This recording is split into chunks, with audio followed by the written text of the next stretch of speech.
The news these days are always so depressing, so we decided to share some of the happiest and most heartwarming stories we could find on the internet. You're watching Happy Little Stories.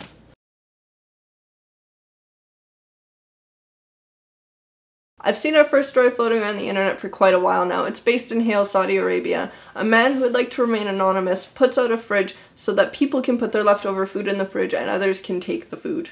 I think this is a great use for leftovers. The story took off in May of this year when a man tweeted out, "I've always said the people of Hale are generous. A man puts a fridge outside his house for leftover food, an indirect act of charity for the needy.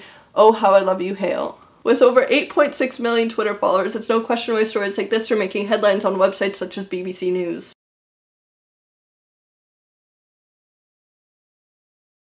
And oh my gosh, that's so cute, I could die news, the NBA signed 5-year-old JP Gibson to a one-day contract with the Utah Jazz. JP was diagnosed with acute lymphoblastic leukemia, which is where John Diaz's Anything Can Be project steps in.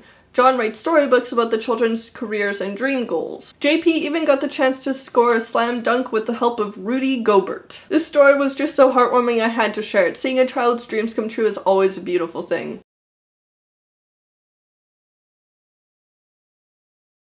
Not every upscale person is a snooty poop head, and Mark Bustos is a shining example of that. Every day he goes to work in his upscale New York salon, every day except Sundays, that is. That is when he goes outside to cut the hair of homeless people. Up to 6 people will get their hair cut by him for free. He says he does this because every human life is worth the same. If you'd like all the details plus photos, there's a link in the description down below, along with all the rest of our stories that we've covered today.